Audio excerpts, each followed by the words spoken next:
Hello, everybody. My name is ODST Cerberus here, and I'm making this video because so Habitual Linecrosser, amazing YouTuber. Go check it out. Here's his YouTube and all that stuff. But he recently uploaded a video yesterday on the 20 or 2 days ago now. But he uploaded a video called USA versus the World Imperial Star Destroyer, right? And I watched the entire video. It was a very good video. I enjoy the content that he does. However, I was noticing a lot of inconsistencies with his breakdown of an Imperial class Star Destroyer. Now, when it comes to the Imperial class Star Destroyer that he's talking about, we'll watch the video here shortly, but I just wanted to let you know that it seems that he's going off of, it seems like he's mixing legends and canon consistently throughout the entire time that he's talking about it. And that's what I want to really break down because if we're going by legends, then it's a completely different ballpark than if you're going by what's in canon. Now, there are going to be a lot of people that say, oh, well, Legends is better or that Disney canon just sucks. And I would agree that Disney canon sucks. However, if you look at before Disney canon, there was plenty of things that were, well established and that I feel like that we should break down and take a look at. And so that's what we're going to be doing in this video. We're going to be reacting semi really taking a deeper dive into what he's done with his video. So, all right, let's go ahead and play it. And again, here's the video, whatever. I'll also leave the link in the description below. So let's get to it. And this isn't me shitting on him or anything like that. This is just the fact um that I, I am pretty deep into Star Wars lore, at least canon wise. I constantly look to see what's canon, what was recently changed to Legends, and try to follow it as much. I don't consider Disney, like Star Wars movies and the recent shows, besides like The Mandalorian or Ahsoka or anything like that, to be canon because it just sucks ass and it completely throws everything else out of the water. But anyways, uh, w- I'll I'll get into a deeper dive about that in other videos if you guys want me to. But anyways, this is just going over what he says in this video here. So let's go ahead and start it.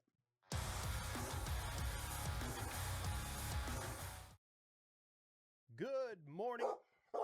He won't even let me get through it. He won't even let me get through the intro. Yeah, no, I completely agree.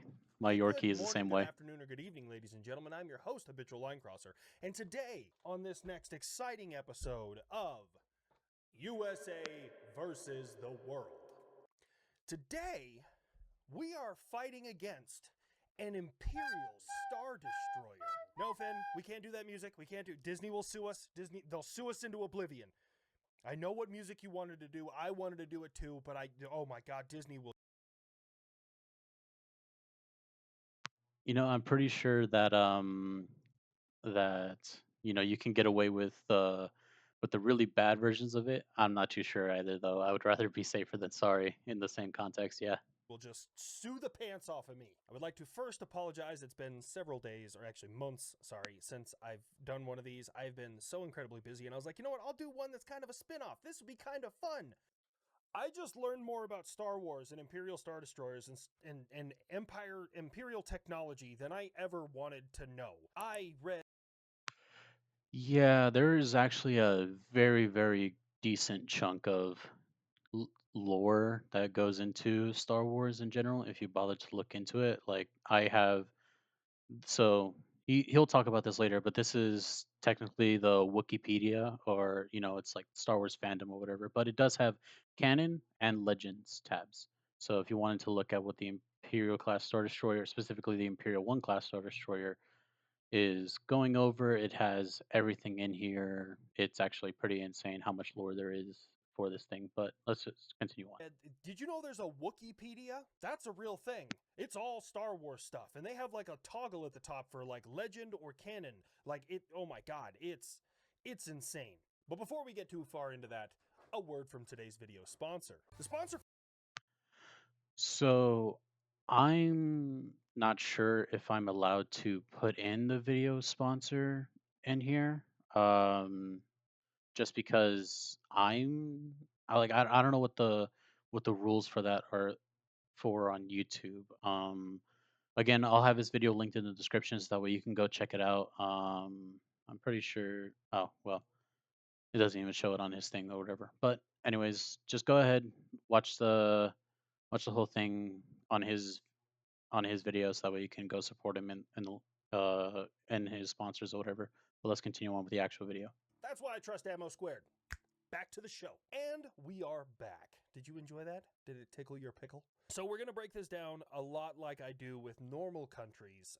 However, there are some admin notes at the end that I kind of have to go over, things that I had to learn about just so I could see if there even was a way to fight an Imperial Star Destroyer, which for this we're doing I don't know if it's Class 1 or Class I. That part I wasn't able to figure out, but I'm pretty sure it's Class 1 Imperial Star Destroyer. This is shortly after the Empire stood up and the Republic was gone. So in the Okay, so since he didn't seem to be able to figure it out or couldn't find the source material to say otherwise, so if we're going by right at the start of the Empire, we're going to be talking about the Imperial One class Star Destroyer. Now, the Imperial One class Star Destroyer is actually pretty cool in the fact that it still had a lot of characteristics coming out of the Clone Wars. What do I mean by that? Well, the Imperial One class Star Destroyer actually started production in the final year of the Clone Wars, right? So this was being made within the final year of the Clone Wars and was actually there for like Order 66 and all that stuff. However, it wasn't made in large numbers. But when you look at some of the characteristics of this Star Destroyer, you do see that there is actually armament specifically for anti air, right? And the only time that that's really seen on any Imperial ships is uh, when it's on ships, or if it's on, like, say, an Imperial One.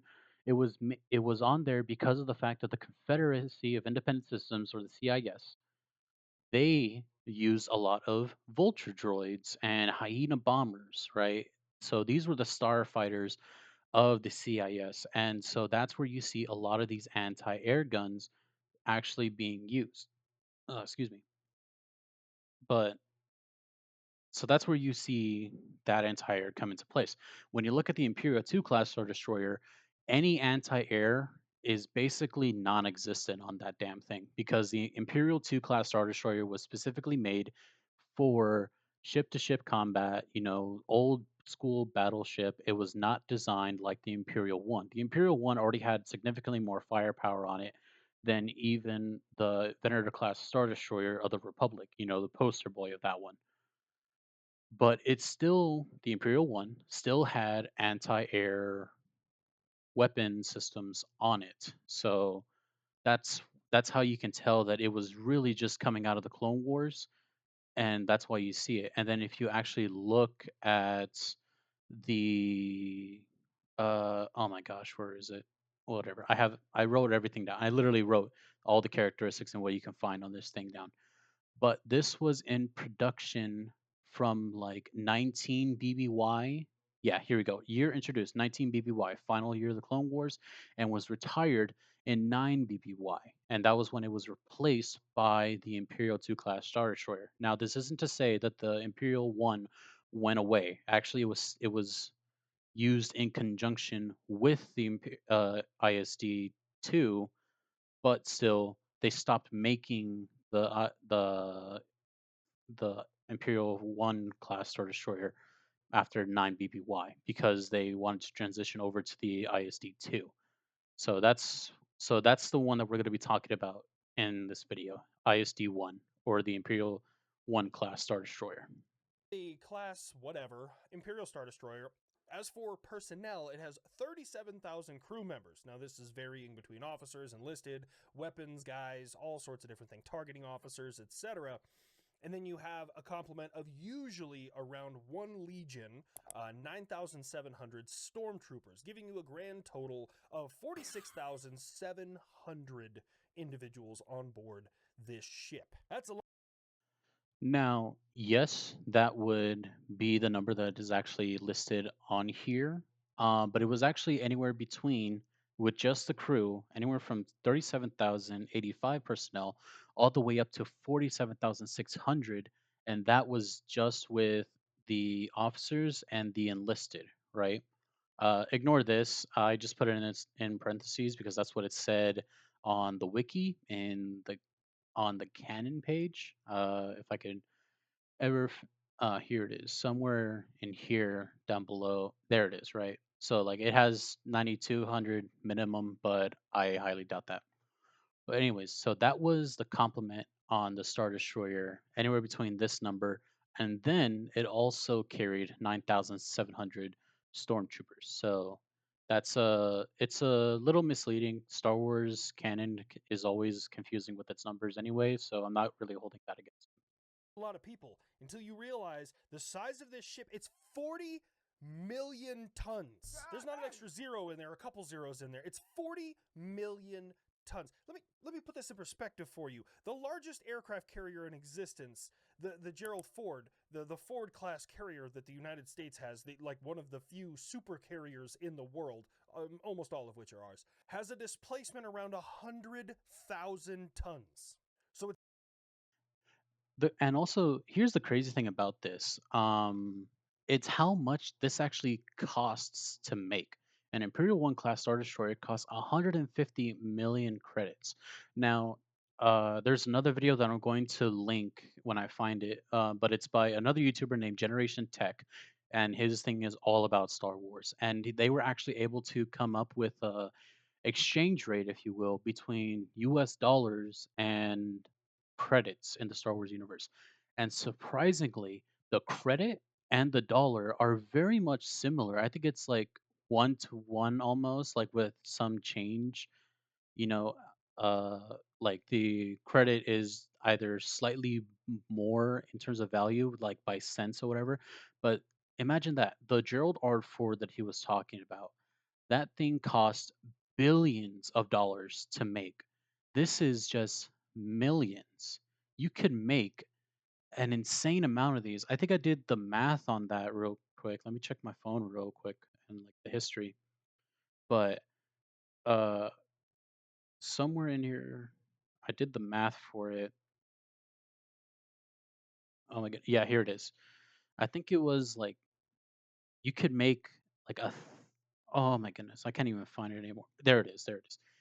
86.65 Imperial One class Star Destroyers can be made in the same budget that is used to make one Gerald R. Ford class. The Gerald R. Ford, excuse me, class aircraft carrier costs 12,998,000,000 per unit. That is official numbers. That is what it is per unit. 12,998,000,000 dollars. And again, an Imperial One class Star Destroyer only costs 150 million. So you can make 86 and a half essentially Imperial Ones for the same price as one Gerald R. Ford class aircraft carrier. And it's again, as he stated, 40 million tons. And the Gerald R. Ford is significantly smaller. So that just goes to show you the how cheap it is essentially to make star destroyers that large. what's that times, oh, I don't do math in public, 400? So, anyways, the United States has, we've gone through all these numbers. I'll just briefly go over them again with you. I do verify them every once in a while. It has roughly 1 million people in the United States Army, 177,200 in the Marines active, and then 32,400 in reserve. And it has As for the United States Navy, 336,840, or excuse me, 978. As for the Air Force, they have 321,848. I find it really interesting that some of these branches have like exact numbers, like they're counting Steve, whoever. It's also interesting that in those numbers itself, it's not listing for the other branches how many are in the reserves. I'm pretty sure you can find those numbers also, but it doesn't even matter at this point. Steve is. They're counting that guy too. It's 68,927 reserve and 105,104 Air National Guard. Weekend Warriors. Never America's mind. I newest stand military corrected. service, which is going to get their combat. What does the Air Force, or excuse me, Space Force get for combat? Like in the Army, we get a combat action badge, or combat infantryman's badge, or combat medical badge. The Marines, they get their combat ribbon. The Navy, I don't know. They get. I'm desperately trying not to make a gay joke right now. So I served in the Navy from 2020 to 2024. Um, when I went on deployment, I don't even know if I got anything for being deployed out there. Uh, no. The only thing that I can remember, and my training group was the last group to actually get it, was the GWAT ribbon, because the war on terror was basically declared over. But yeah, I didn't. There was no medal or pin or anything that was to show that we went on deployment into the Middle East, and we were there when the war in Ukraine kicked off. So yeah, I don't know. That's a different one. they get something, and the Space Force, maybe they get the little things on their neck like Star Trek. I don't know what they get, but anyways, we have around 4,200 enlisted and 4,300 officers. Those are our guardians. Now, as for the Coast Guard, who again in this conflict is not going to be really of any substantial use. I don't know why I wrote that way. 43,000 active, 8,000 reservists, and 30,000 auxiliaryists, bringing our grand total of 2,098,436 personnel. Moving on to aircraft. Guys, I probably stared at this category longer than I should have, because the answer is relatively simple because I simplified it. Okay? There's 72 TIE fighters on average on board an Imperial Star Destroyer. But you So here is where it seems to differ. Not anything against him, of course. Like, he's gonna make up a very good point here. But but yeah, there's going to be a like we'll continue the video, and then I'll explain more. got to understand is not all Star Destroyers are the same. You have different classes of them, which, yes, we have different classes of ships, but then sometimes a captain just gets a fucking wild hair up his ass and is like, I want this on my ship. I want fucking photon torpedoes. I want this. I want that. Like, it's so hard. So he's not wrong. So he's right and wrong here. So what do I mean by that is there are different variants of the Imperial One class Star Destroyer. But that is I would say that that is more rare, because really only the famous or the more popular or accomplished admirals were allowed to do that. As far as I know, there was never really any regular imperial, captains, admirals, whatever the hell rank that were allowed to really change the stock of their ISD. As far as I'm aware, if I'm wrong on this, please let me know. I would actually love to learn about that. But yeah, this is semi different. We're not, as far as I'm going to be looking at this, we're looking at a stock model with just your run of the mill CEO in charge, nobody special, nobody that has crazy accomplishments. We're not talking about Thrawn. We're not talking about, like if Wolf Yularen had decided to get back onto, leading a ship. We're not talking about anybody else. We're just talking about your normal, average, run of the mill CEO. So I'm just trying to do a run of the mill, everyday Star Destroyer. So 72 TIE fighters. This includes 12 bombers, and then you have a couple of like starfighters. And then if you get into later generations, they actually have Star Defenders, which are like the most maneuverable. So I don't know why his editor decided to throw a Mon Calamari ship here because that is a full on star destroyer that is not a starfighter. But if we're talking about what was it that he said right here? Starfighters, and then if you get into later generations, they actually have Star Defenders, which are like Okay, so we're talking about the TIE Defender. TIE Defender is this guy right here, and he is correct. Is that it did come out later on. I believe it was introduced, yeah, to BBY. But you wouldn't really see these. At least I wouldn't think that you would see these on ISD ones.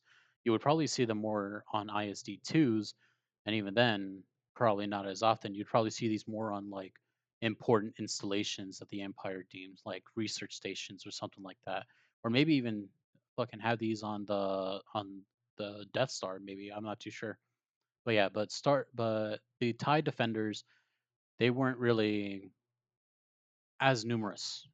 Right. So when you're looking at the numbers for the Imperial One class Star Destroyer, I'm just going to pull it up on my notepad here. So 72 TIE Fighter series starfighters. Now there are 48 TIE LN or Line Space Superiority starfighters. That's your typical run of the mill, two big ass panels and a little cockpit in the center starfighter.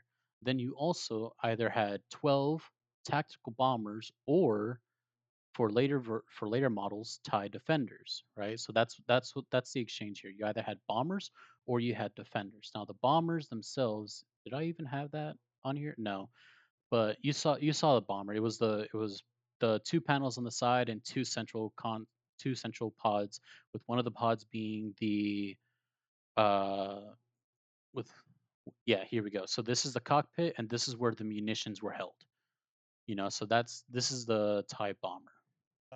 starfighters, and then if you get into later generations, they actually have Star Defenders, which are like the most maneuverable in the universe. I just literally went with Tie Fighters. Okay, So yeah, again, so you either had 48. So this is the quote unquote stock model here.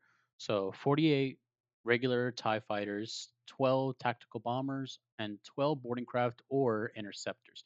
Interceptors were the better version of the TIE fighter. However, they weren't as good. They could probably match an X-wing if I remember that correctly. Like these were more of a match for X-wings than these could ever hope to be. So yeah.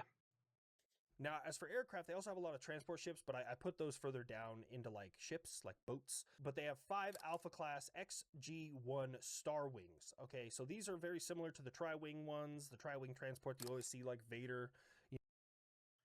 I'm not sure where he got that. It's well, I'm pretty sure I know where he got that from. So as far as I know, that's not in canon here. Like I've written it down. I don't remember seeing that in canon. Uh, unless like I'm just not seeing it here. But maybe if we looked into the Legends tab, that's where he might have seen it. What was it again? Just Hang real quick.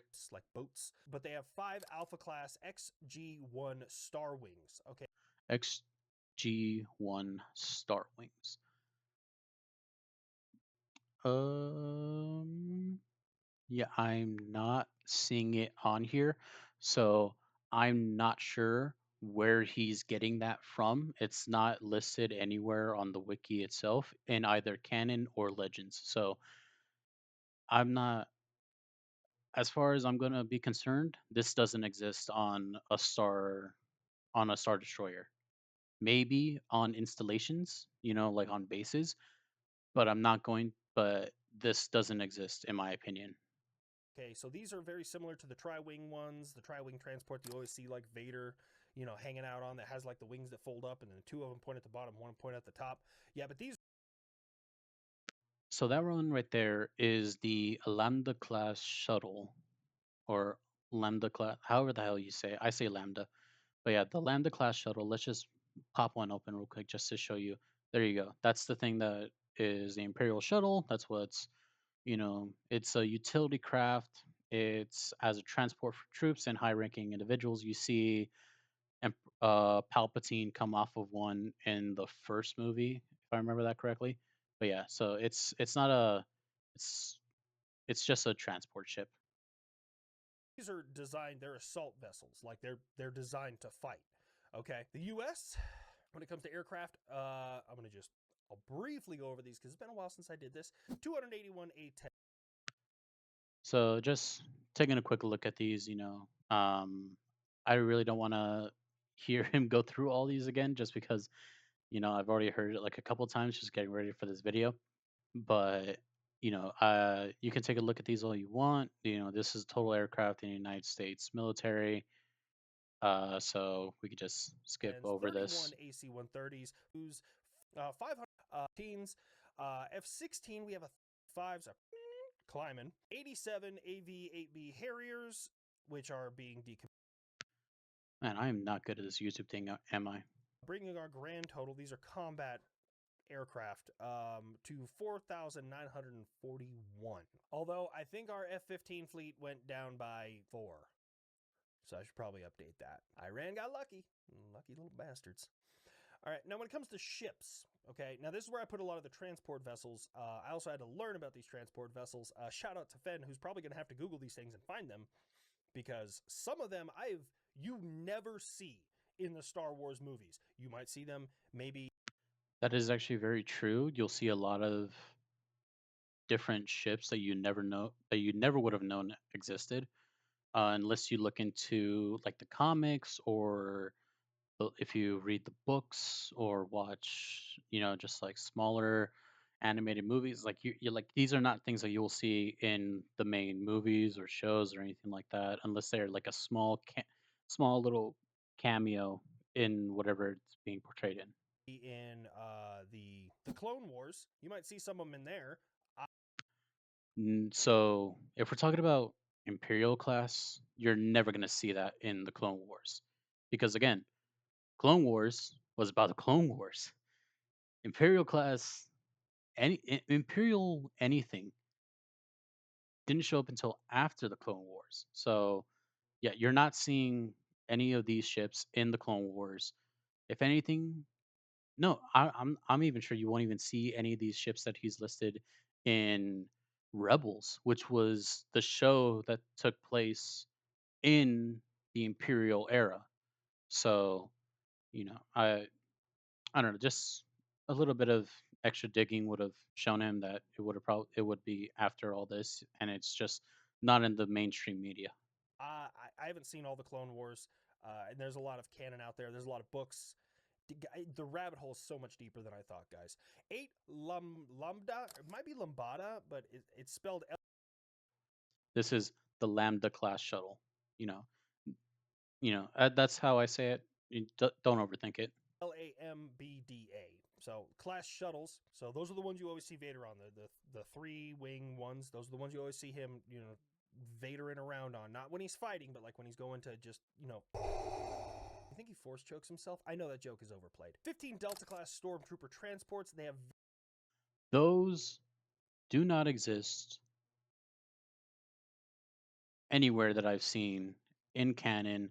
I'm not even sure that it's listed in the legends. So we just, real quick, look at this. I'm not seeing it listed here at all. Oh, wait, here we go. Delta class, right? Oh, that's right. I already pulled it up here, right?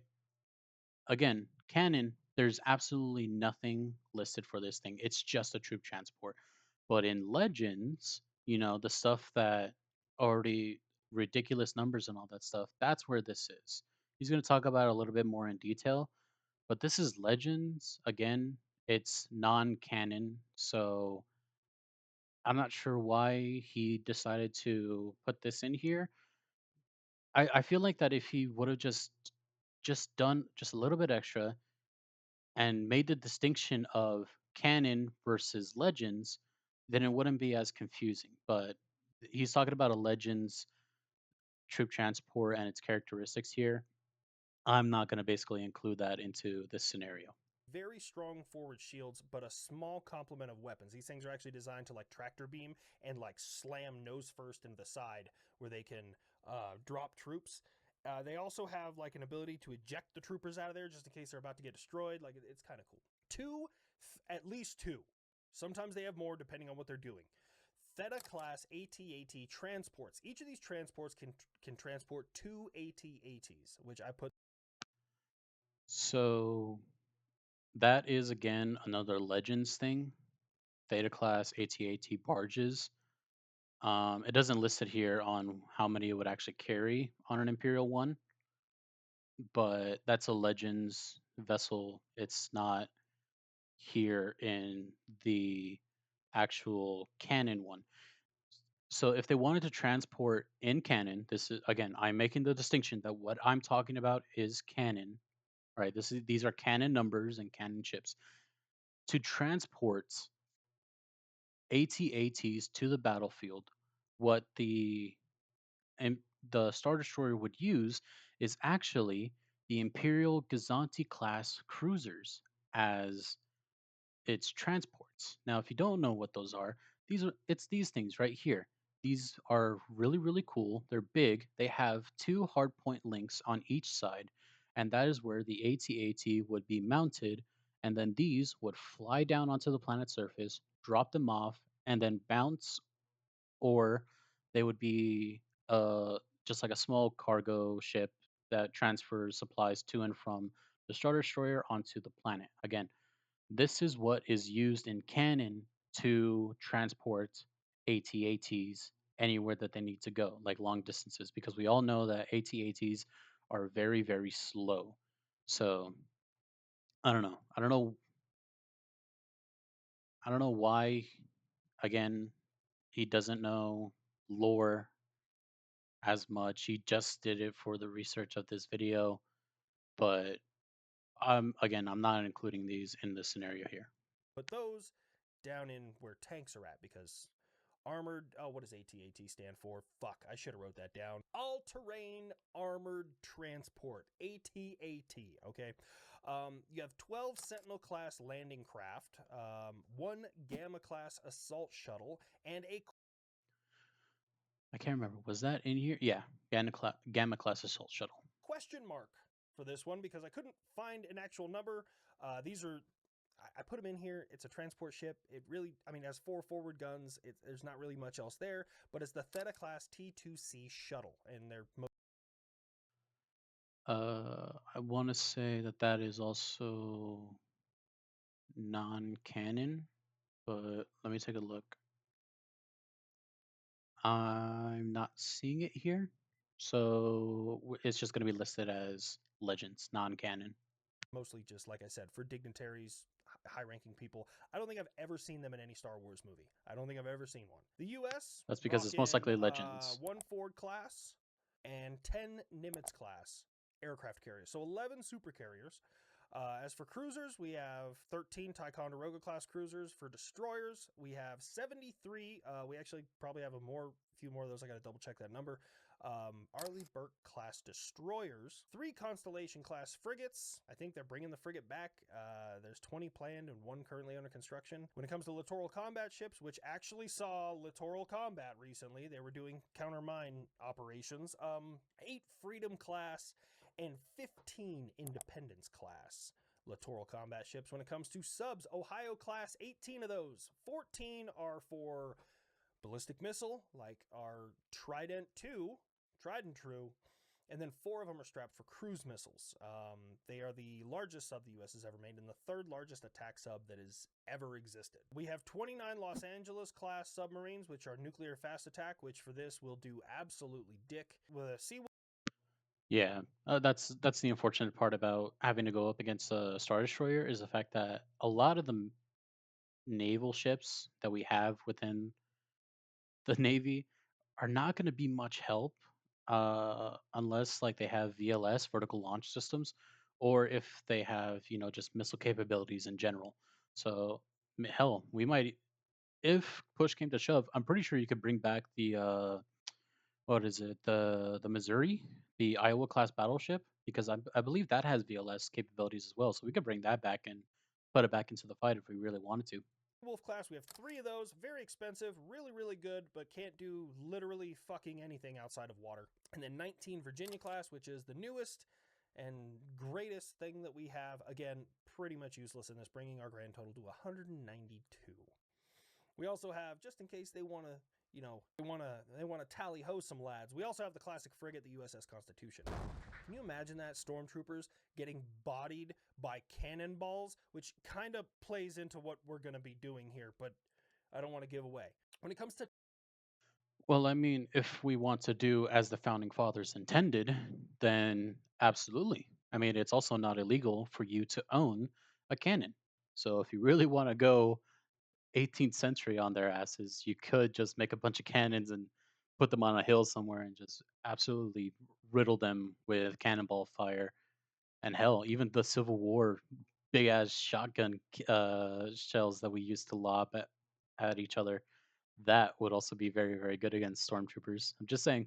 the tanks, your average Imperial Star Destroyer carries 20 AT-ATs, 30 AT-STs. Those are the two-legged ones. And So yes, there is.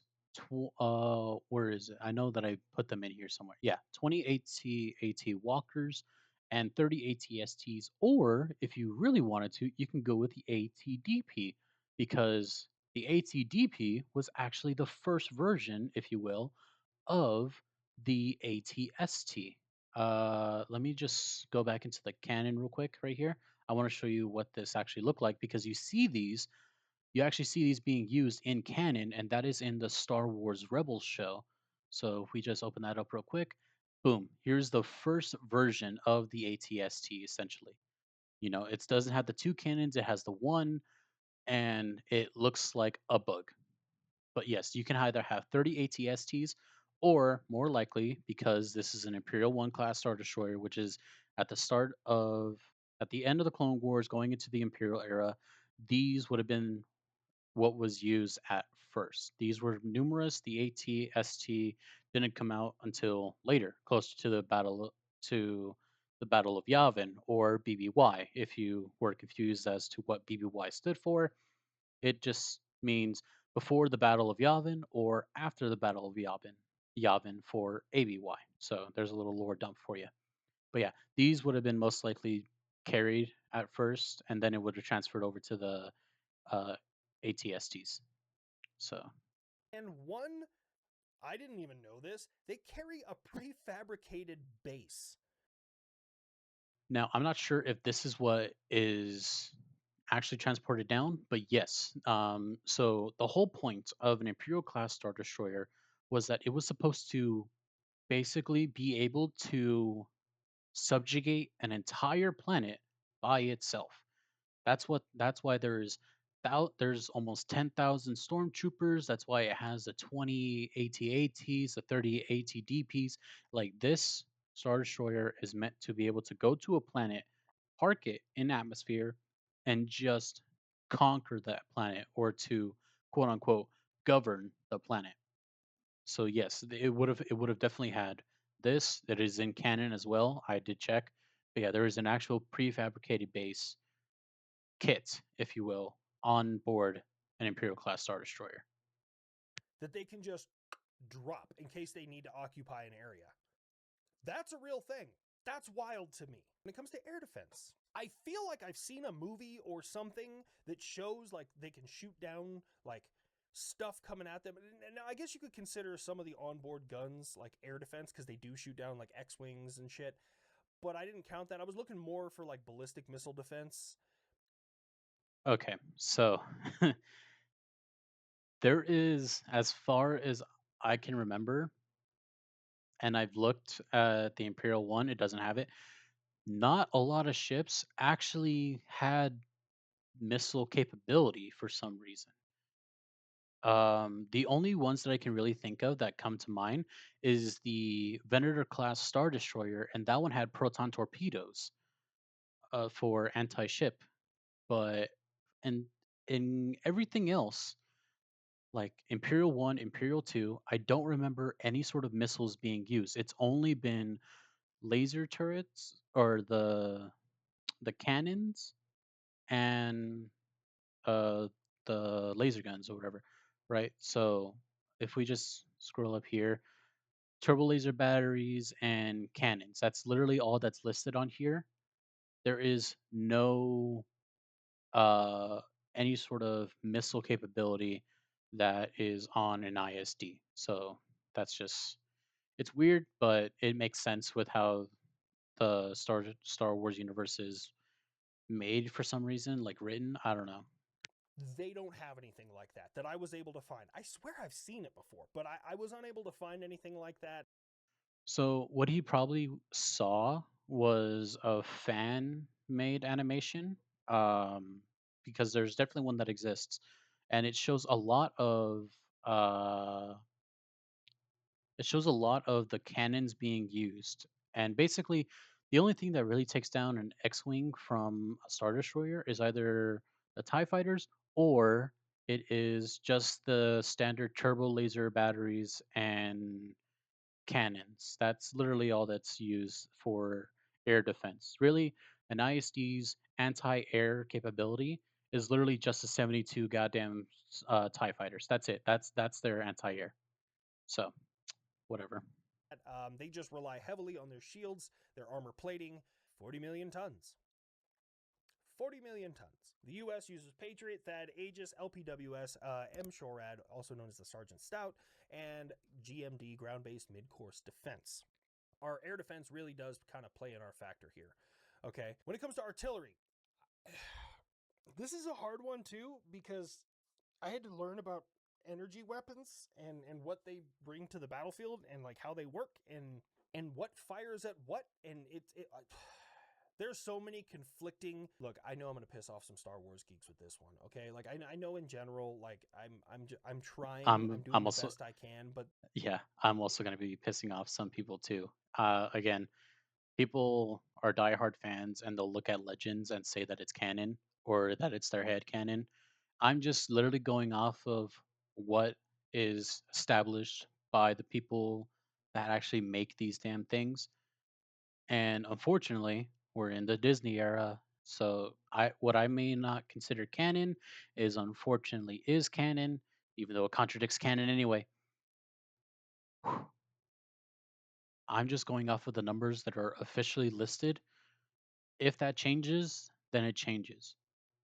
But it's just part of the whole thing. You're never going to please everybody. the lore behind this and the data is far deeper than I was previously expecting, okay? But an Imperial Star Destroyer on average carries 60 XX9, that's what it was classified as, heavy turbo blaster batteries. They are not used for ground attack. They're primarily used for defense against incoming enemy ships, okay? They have six. So those are the basically the anti-air guns that I was talking about essentially. Yeah. Uh the XX9 heavy turbo laser cannon emplacements. Again, like it's these would be technically used for anti-air, but yeah, these are more ship to ship based. You do have some 4-point defense laser cannons, but again, not a whole lot. Basically, the main anti-air, as stated, was just the TIE fighters and whatever lucky shots that the turbo laser batteries and cannons would be able to land on incoming ships. 60 NK7 ion cannons just sprinkled salt bayed throughout the entire fucking ship. But those are non-kinetic. They're really non-damaging. They're strictly used to like take down shields and render ships inoperable, like take out their electronic systems. So the ion cannons, that's their primary focus. Okay, they have Absolutely six. correct. Now the big guns that they have, you really see from the Imperial Star Destroyers. They have 6 dual heavy turbo laser blaster turrets. Try saying that 5 times fast. And just to put it in perspective, how big these guns are, I hope I did this math correctly because I checked it twice. The US, when it comes to our artillery, our biggest that we have is 155 millimeters. That's pretty damn big. That's a pretty damn big bullet, right? Flying through the air, blowing stuff up. These are 5,000 millimeters, 50 meters in diameter. No, that's not a typo. I double checked it. Okay, 50 fuck. You could park your average American combat aircraft vertically inside that barrel and not touch the top of it. That's fucking insane. 50 meters, but also the amount of firepower these things are throwing is unlike anything that we really have dealt with previously. It's insane the amount of firepower that Imperial Star Destroyers have. Like So I have a personal gripe with this stuff, with what he's about to say about the firepower on these cannons, because the numbers that he's going to talk about, there is nothing in the lore, movies, or shows that depicts this. It's always in legends. It's never actually seen the supposed firepower that these things have actually being used. So, it's a personal gripe. I'll get to that later. At first, I was reading some of this stuff and I was like, oh man, we could do this. No, it's not going to go the way we think, but I do have a plan. I do have a plan. And leave everything to rednecks. Rednecks will get us through, okay? Trust me. Two dual heavy ion cannons. Couldn't get the diameter of those. I was like, are they as big? I don't know. Couldn't figure that out. Again, even the diameter, that wouldn't really matter because, again, they're ion cannons. They're not going to actually cause kinetic damage. They're not going to cause any actual damage. They're just going to disable electronics. So that we don't have to worry about that. Now, the US has 500 M109A6 Paladins, 231 109 M109A7s, 417 M119ers. The 119ers, 105 millimeters, excuse me. 578 M777s, those are 155s, 188 M270 MLRS, and 270 M142 HIMARS. And I just, for little shits and gigs, A lot I of put in firepower the right there. 81 and 120 millimeter mortar system from Cardum, giving us 2,190 pieces of artillery. Now we get to the war plan. The easiest way to break down this war plan is, ladies and gentlemen, there's a lot of shit that they have that is gonna fuck us up. Okay, I call a spade, right? But then there's some shit that we have that is gonna just ruin their day. Stay with me. And we're going to start with some of the admin notes here, okay? Standard rounds, I just checked this. Even though it looks like it's made of plastic in the movies, apparently standard projectile throwers really don't stand a fucking snowball's chance in hell of penetrating a stormtrooper's body armor. I know. Again, that is a personal gripe. It doesn't make damn sense about how that works because of the fact that you see constantly that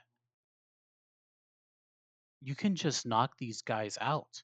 Like, where is it? I know I have a video in here somewhere where it shows it.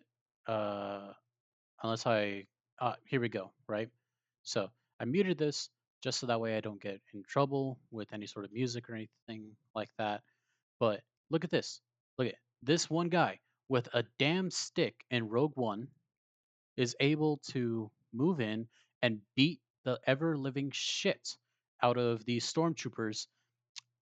So how the hell is that armor supposed to protect against any sort of ballistic projectile coming in? He just kicked him. He just kicked him and he knocked him out. Are you kidding me? That armor doesn't protect dick. It doesn't protect fucking anything. Like that's the sort that's the truth. Like, I'm pretty sure he just broke the visor or the helmet of that stormtrooper with a damn stick. He is not powerful. He doesn't have the force to augment his abilities. This is a regular old dude using regular old martial arts to beat the shit out of stormtroopers. That armor doesn't protect dick. Any high power, any high caliber bullet is going to absolutely go through that goddamn armor. It doesn't make any fucking sense. It really doesn't. I know, but it's kind of smart the way they did it. They didn't focus at all on marksmanship, which we'll play into here in a minute, but they focused everything on body armor, so they can just take a licking and keep on ticking. They can just get punched over and over. Not how hard you can hit. I'm sorry. I don't know if that man had a stroke. He could probably kill me. Anyways, so they can't penetrate. However, So so the way that the armor is in the Star Wars universe, because everybody basically uses laser guns, or they just use the standard issue carbine or whatever the hell, right? And they shoot lasers. Well, actually plasma, but that's another conversation entirely. So the armor is made in a way that it will dissipate the energy and the heat of those incoming rounds from laser guns. Now, the only slug throwers, the ballistic guns, right, use gunpowder and all that shit, right? The only real ones that are used anymore are either by the Tusken Raiders, right? Or the Mandalorians when they went up against the Jedi, and the Jedi were basically like, "Look, I can deflect all your incoming rounds." Oh yeah, well here's this fucking buckshot. You know, it's basically the whole you can't deflect all of these at once, and even if you did, it's molten metal being flown directly in front of you. You're going to get hurt. So it doesn't matter. I did find some nerds arguing on the internet that says 50 cal probably could get through. And 50 cal will absolutely shred. It's gonna have the damn near same effect as if you didn't wear that armor, right? Like I'm gonna say that 7.62, 5.56, 308, 30-06, like any high caliber round is going through that damn armor, no matter what. I felt the pride of John Moses Browning in my heart when I read that. Like, can you imagine this man John Moses Browning, the patron saint of weaponsmithing. made one of the most iconic weapons. I'm talking about the Browning M2 heavy barrel 50 caliber machine gun. The most perfect weapon in existence. If you remove all classifications, like, well, it's not as mobile. Don't need to be mobile. I can strap it to a truck and chase you through your house with it. That's not a big deal. But I just, as I Yeah, was reading I that, and agree I with it. found out Yeah. that like 50 cal still gonna get the job done. Doesn't matter. Nazis, Empire Japan, fucking Koreans, Chinese, Russians. Doesn't matter who it is. John Moses Browning doesn't give a shit. He just wants to build a great weapon. Thank you, Mr. Browning, wherever you're at in this world. But it also says that stormtroopers, I specifically asked this question. So, are they with their they call it power armor? Some places call it power armor, and it like So the helmet is definitely powered. And what I mean by that is the fact that these things on the side right here, they're for attachments for like air filtration systems. This is some sort of targeting link that goes to the scope of the gun. That's why you'd never see them actually aiming down the sights, unless it's like a sniper. But yeah, so supposedly, there's a lot of debate about this. Supposedly, there's an actual targeting link that links to the scope, so that way you can see right here where your shot's going to land. Um, it's always so weird talking about the aim of stormtroopers because there's supposedly this elite unit, but their shooting is shit. So it's just a weird thing all around. my brain goes to like Mjolnir armor from Halo or uh Yeah, the power yeah, armor that the Space Marines wear. I don't know what classification it is, but like this to me doesn't. demigod armor. I don't know. It didn't look like power armor to me when I seen it in the movies. They are susceptible to blasts and pressure waves, and that's good to know Yeah, for I mean a that's all armor menagerie of reasons. essentially. Second admin note: Tie fighters have no shield in this scenario. So he's just saying in this scenario, but when you look at the lore, every single this and this don't have shields. I'm not even sure that the bomber has shields. Let me look for that real quick.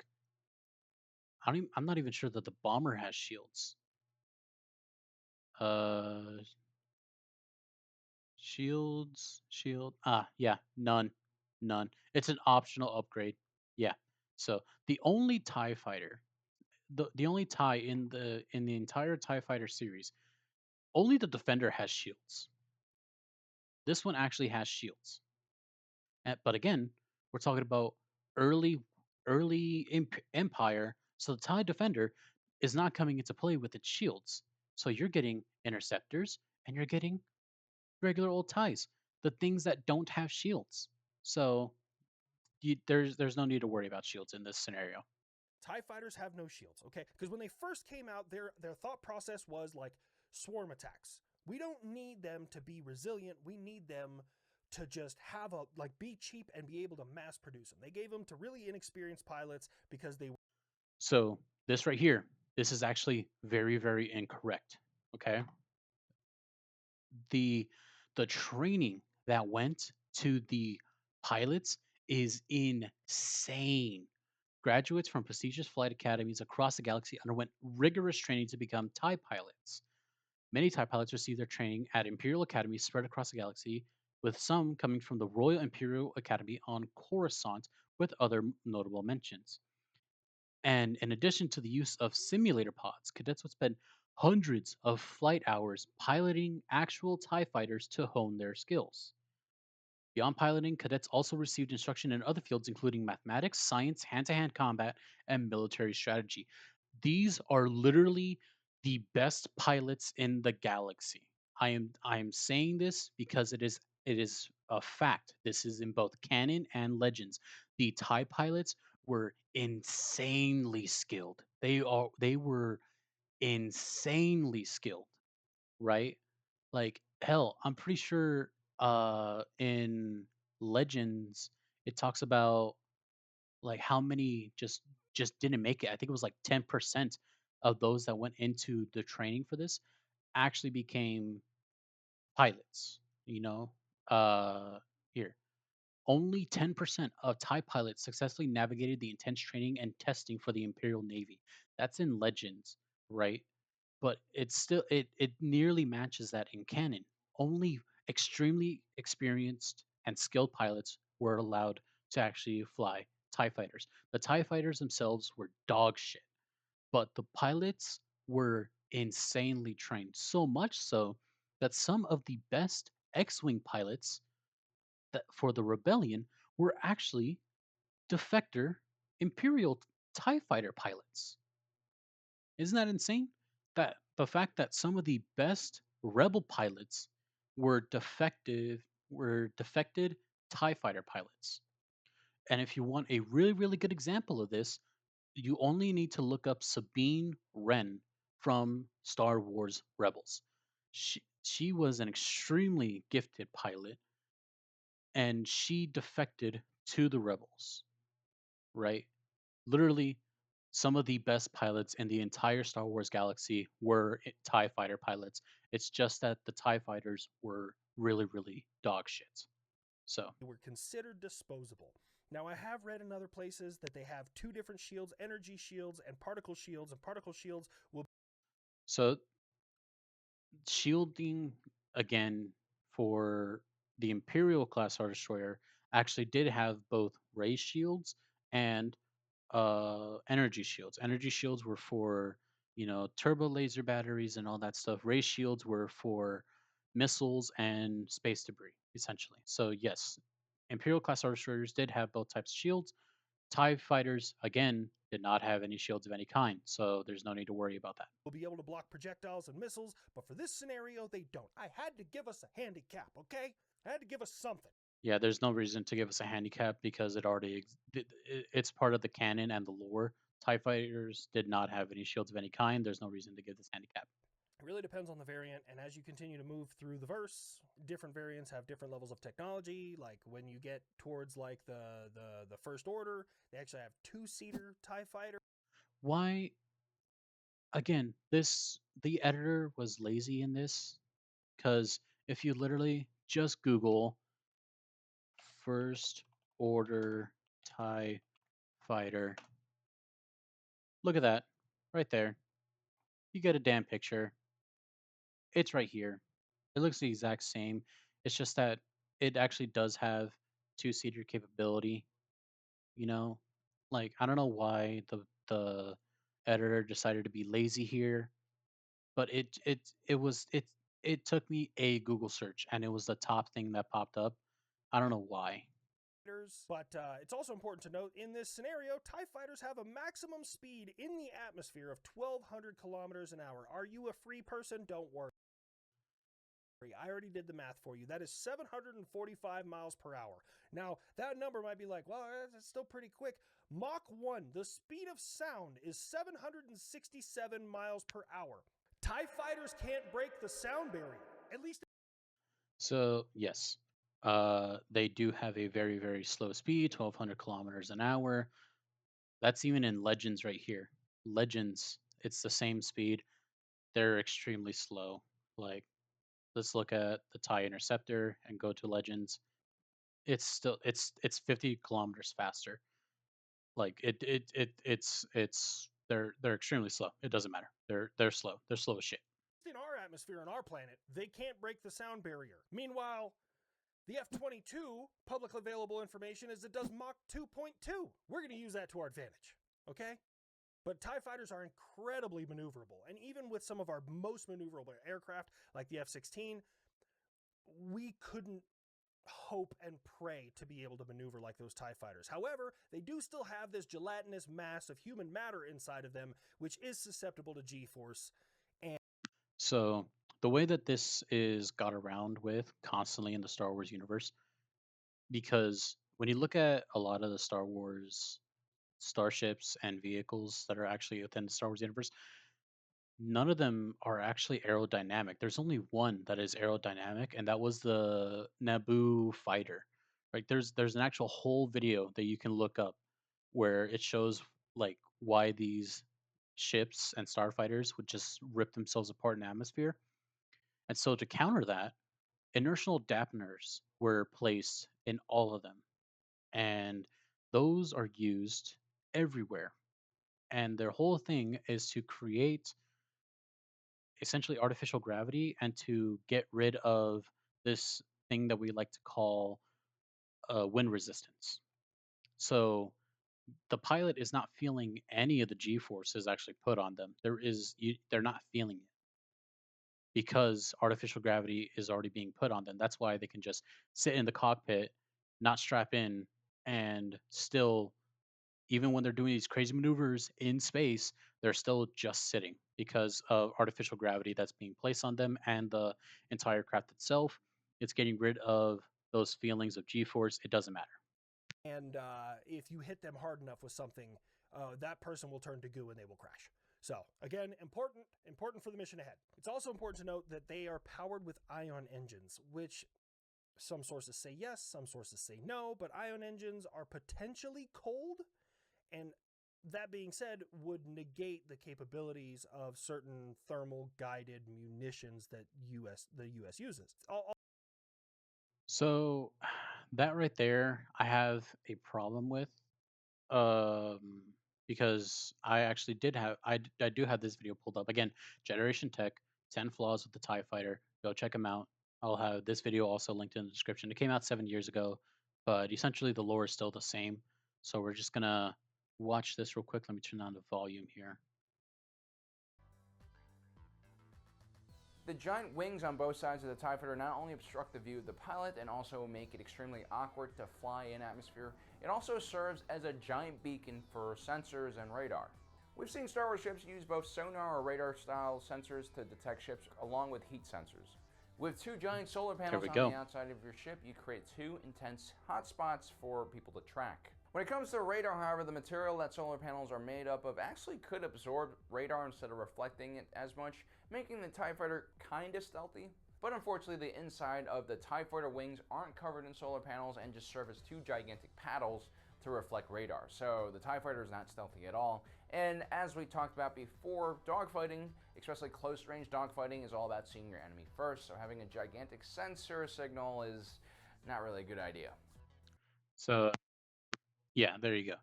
So even if the engines may be cold, which I didn't do a whole lot of research into, just because of that fact right there, it wouldn't matter. Those things are still black and they're still absorbing heat. So they're two giant solar panels. It really won't matter much, in my opinion. You could still probably use thermal guided rockets to destroy these things just outright, in my opinion. Again, this is probably going to piss off some fans, and if I'm wrong, please let me know in the comments. All's fair. Okay. Next admin note: they have a huge radar cross section. I was like, why are the TIE fighters like that? Those are solar panels on the sides that power the ion engines inside. Now, later Two models heat had twin sources. generators, which one would power the shields, one would power the engines, and the solar panels were really just for like environmentals. I don't know. But you know what that means? They have a huge radar cross section. I might venture to say, and this is bold, they What? might have a bigger radar cross section than the Su-57. I know. The Su-57 from Russia, it pretty much comes up on radar. Is that a Goodyear blimp? No, that's Russian stealth technology. It's just awful. Russia, it's bad and you should feel bad. Look, if you made a good plane, I would tell you it's a good plane. Oh, you always like just uh, even though I've seen this video a couple times already, it still makes me just laugh with how much he shits on Russia. dunking on Russia and everybody else because you think America's superior? No, I read the data and decide America's superior. Fuck. If you read as much as I did, you'd fucking figure it out too. But they have hypersonics. Oh, God, if I. You know who else thinks that they have hypersonics? The Empire. They're going to fucking find out real quick. They don't And think we have Legends probably, yeah. hypersonics. They don't. They know that it's stupid to have a hypersonic anything. It's dumb. And They do Legends. have jump drives, though. Then they can, away. Kind of hard. Eh. I mean, going off a slight tangent there, just because you mentioned it, yeah, the hyperdrive rating class 2 primary, class 8 backup, which is weird considering that the Venator had a class 1 hyperdrive, and basically the Clone Wars was an era of essentially some of the fastest star destroyers that you will ever see within the galaxy. Hell, the acclimated class assault ship was a class 0.6, I think, which is like the fastest that you've ever seen on an actual star destroyer. You'll see small little ships like the Millennium Falcon have that, but it was never seen before on star destroyers. But we, th- I guess they were more expensive. That's why. But still, kind of stupid that you had a class 2. But anyways, Hard to catch them. moving on. Yeah. Anyways, I do also want to let you guys know if you're thinking what I was thinking in the beginning of this, and there's a reason why I went against it, and I'm just going to give it to you as an admin note. Nuclear weapons will do fuck all against an Imperial Star Destroyer. So yes, on the outside, but there is. I'll talk about a little bit later when he'll talk about his plan to defeating a star destroyer, and then I'm going to talk about my plan because my plan is more using cannon to material to actually do it, while his is more legends. But I have another scenario that could be used. Maybe like, well, how? How do they not do anything? Stay with me here. In the Star Wars universe, Imperial Star Destroyers are designed to go toe to toe, like fucking knockdown, drag out battles, like American battleships back in the day, right? With things that often have yields of megatons and gigatons. Now, gigaton might sound like a silly word, probably because you haven't heard it before, because the largest nuclear weapon ever made on Earth, Tsar Bomba, it was really stupid. It was really no point to do it. They strapped it to the outside of a Tu-95 bomber, dropped it, and Russia's like, oh, we have nuclear weapon. It's so big. Yeah, you stole the technology from us because you're fucking. I hate that. I hate megatons and gigaton yields on these big ass laser cannons. It doesn't make sense. Okay, it doesn't make sense. Nothing about it makes sense. Where's the video that I had pulled up? Here we go. Right.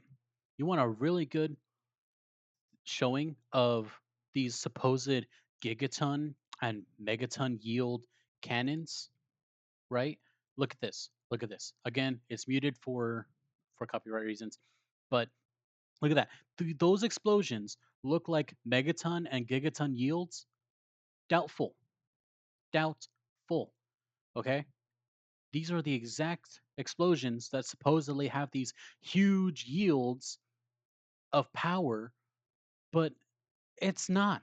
They don't have that power. Look at this. Again, I'm going to keep on replaying this. It doesn't make sense. None of these supposed weapons have that yield. Going further, look at this. Those don't look like nuclear bombs going off. Okay?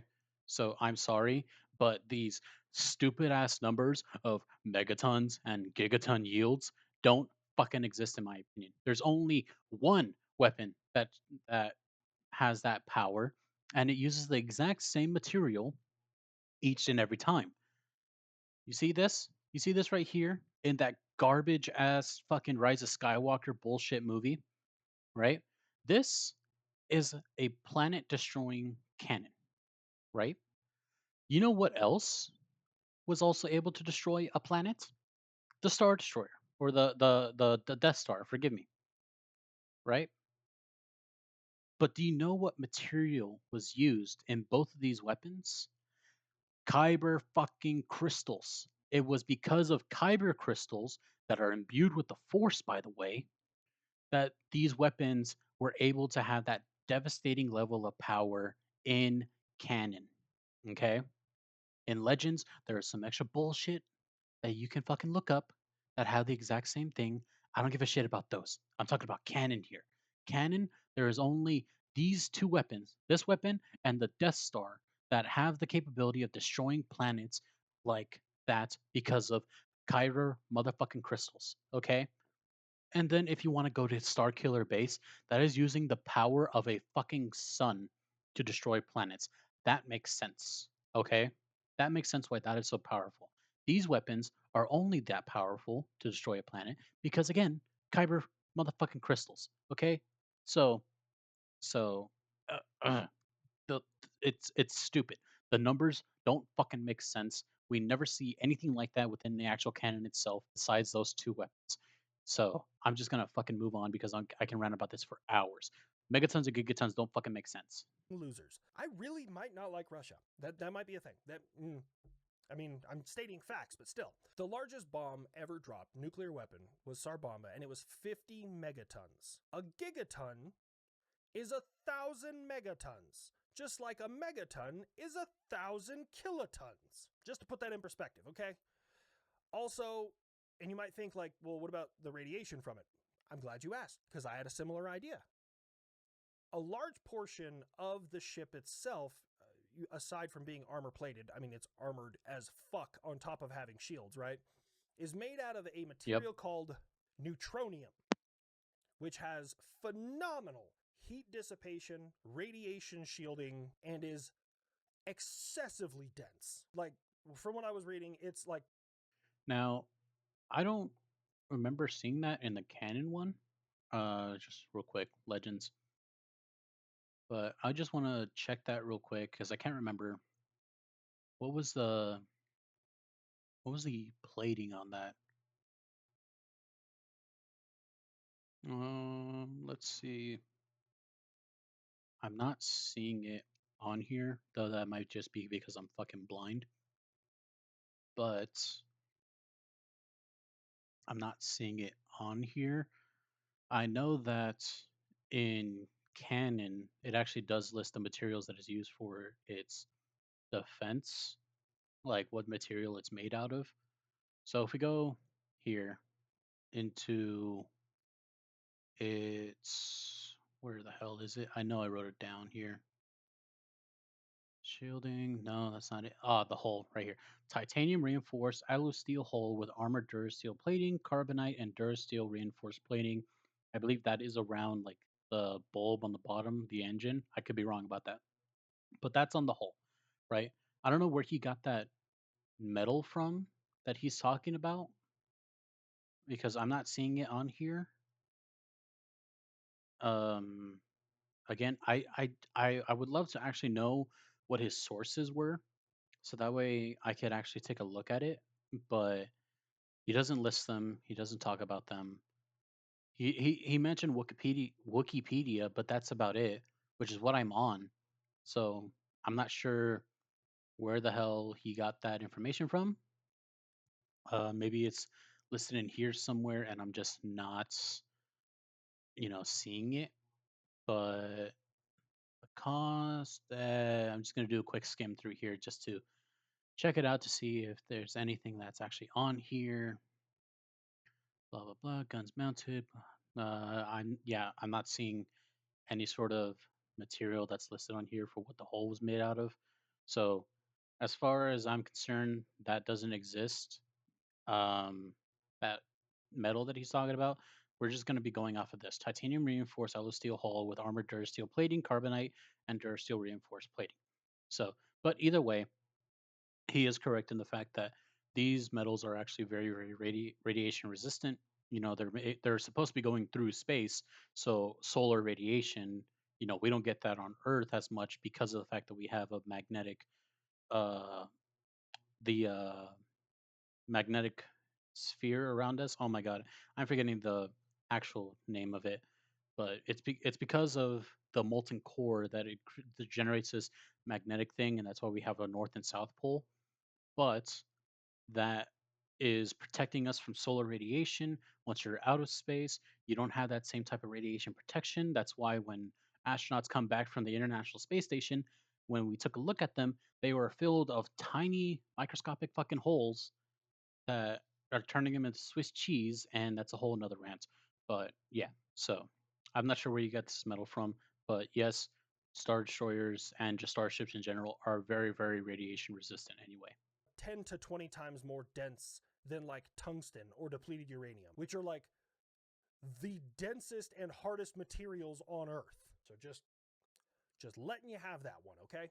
The proton torpedo that Luke Skywalker fired from the X-wing to destroy the, oh my god, what the fuck, the Oh Death my Star. god. I couldn't think of the name of the ship. It's the Death Star. Anyways, when he destroyed the Death Star, proton torpedo was in the megaton yield range. Again, I'm calling straight up bullshit on that, and here's some fucking proof, right? So, this is from Rogue One, a Star Wars story, right? This came out in 2016. This is Disney era, right? I have this muted so I don't get copyright claimed. But when you look at this scene, you're going to see an X Wing come in and drop a fucking bomb right here. Boom. Does that look like megaton yield? Absolutely fucking not. So, again, I'm constantly going to be ranting about this. The weapons in Star Wars do not have megaton or gigaton fucking yields. That is bullshit. That is straight up bullshit. Don't mention that shit. None of what we see is ever actually in that fucking range. Bullshit. And we look at that like that was, I mean, it was a bomb, but it was kind of a small bomb, right? Megaton range. All right. I'm glad that we have all that. I do. The only reason why the bombs were able to do that in the first place was because it was an exhaust vent that went into the fucking core engine or power plant, wherever the hell it is, of the Death Star. If an explosion goes off in there, a catastrophic failure is going to happen either way. It doesn't matter how big the bomb is.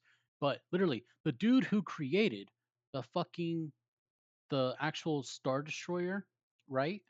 You'll actually see him come up right here, or he created the entire laser. This dude right here, right? I forget his fucking name because it's been forever since I've seen this movie. I literally just pulled this up just to show this scene. But this is the dude who created the death laser. Okay? And he's the one who puts in the the exhaust port in the plans of the or of the Death Star. This is the guy who made it possible. It doesn't matter what sort of bomb that you used, it would have destroyed it anyway. He knew what he was doing. It Star Wars numbers are bullshit.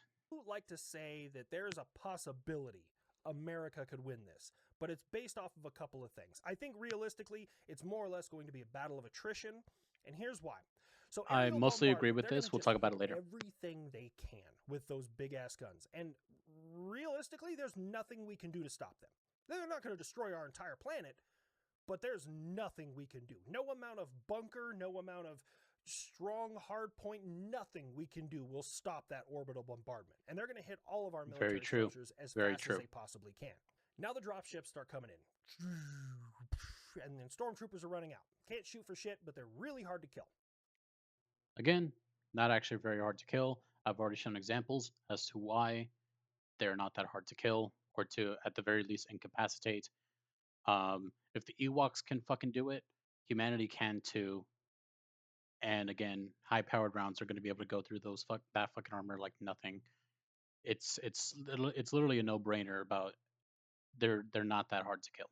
According to That was a Star Wars. very Although unflattering every video stop I've point. ever seen, stormtroopers seem pretty easy to kill. Again, I feel like the editor is being lazy here or doesn't know the lore because that's not stormtroopers. Those are clone troopers. Yes, clone troopers made up the stormtroopers in the beginning and were quickly phased out.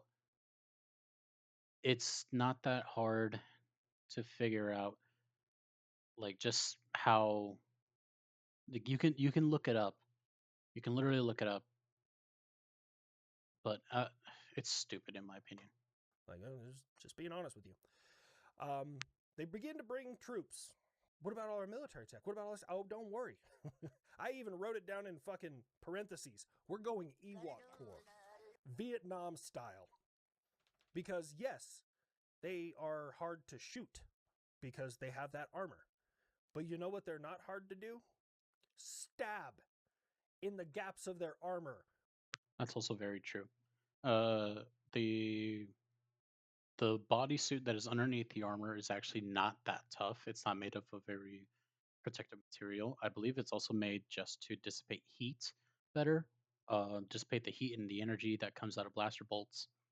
But yeah, they're not ballistic proof rated at all. So just marksmanship is going to take us a long way. With knives and spears, and rednecks will get us through, I assure you. And you're like, well, what if they shoot you? They shoot like shit. Why do you From what we've seen in movies and shows, yes. But again, supposedly these are very, very extremely trained troopers, and there's a theory that exists where, oh, Palpatine wanted Luke Skywalker and the others to live, and so he told the stormtroopers to shoot close to them but not actually kill them or whatever, something like that. I don't know, but it's a stupid thing. That's yeah. think the Ewoks actually stood a chance against them? They shoot like hot ass. They can't shoot anything. So Yep. you just jump out of a tree and stab a guy who decided to wear white armor in the middle of fucking Pennsylvania, Arkansas. Good job there, buddy. So there's actually a reason as to why they're in whites. So coming out of the Clone Wars, going into the Imperial era, um, the clone troopers wore white armor, and then they had the colored accents on them. Now, why did they wear white armor? Well, the armor itself did actually have paint on them, but the Kaminoan clone masters could see in the ultraviolet light setting or whatever the hell it's called, and so they were using paint that we as humans can't see. So, yes, the clone troopers actually did have colored armor. We just couldn't see it because we can't see in that light spectrum.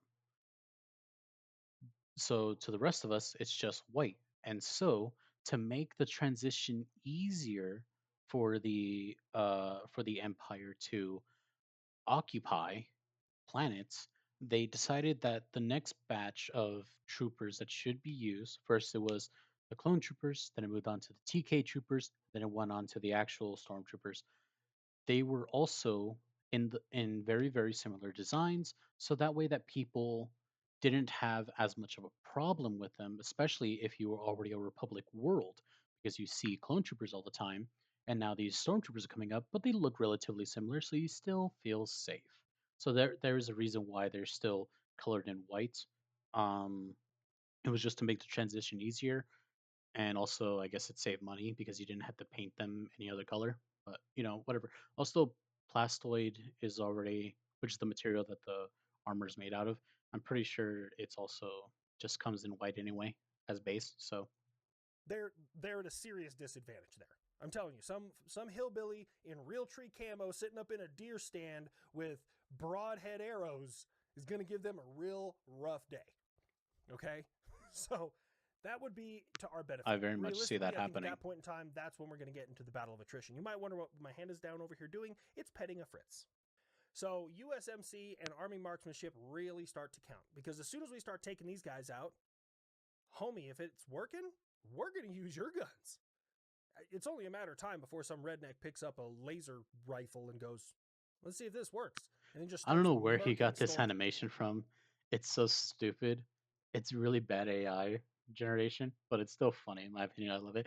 It's like it's like a it's like of an infant version of an AT-AT. It hasn't grown to its full height yet. It's still stubby. No, like it's just funny. It looks like somebody tried to put in like put this into AI generation, and somehow the AI mixed in the AT-AT with the ATTE. If you don't know what the ATTE is, ATTE Star Wars. There we go. So like that's what I mean. It's like stubby. Like it has the stubby legs. Oh my god, will this picture fucking load anytime soon? Okay, whatever. Like, you see how stubby those legs are? Like, there we go. See, These are also very, very stubby and low to the ground. This was the precursor to the AT-AT. So I don't know. The AI generation just didn't seem to want to work here. Troopers. So that's that's a real thing that's going to happen. Okay, any surviving air defense systems are going to make realistically short work of the Tie fighters. Now, Anything is going to make short work out of the TIE fighters. Okay. If the fact that, sorry, I had a cough there, but if the fact that we were shooting down Tomcats in Iran, right? That, and remember, Tomcats are going much faster because if we look at the maximum speed, they're going at Mach 2.34, 2,485 kilometers an hour. What was the top speed again for TIE Fighter? 1200. TIE Interceptor, 1250. We're going to be able to destroy these TIE fighters no fucking problem whatsoever. And the bomber is even slower and was nicknamed the Sitting Duck by the rebels. So nothing is going to, it doesn't matter. Like, these things are not going to be able to, I feel like, react in time to anything that we have. So, yes, they can hit all of our military infrastructure, they can hit our bases, they can hit our airplanes, but after a certain amount of time, like they're going to run out of shit to hit, and we have shit stashed everywhere. So if you can get very, some very true. air power in the air, the amount of firepower that Sorry Uncle about Sam that. brings, like they're going to be using swarm attacks, but the amount of firepower that we bring to the fight between just the 20 millimeter Gatling guns that most of our combat aircraft use, with the exception of the F-35, which has a 25 millimeter Gatling gun, we're going to be just chopping up these TIE fighters.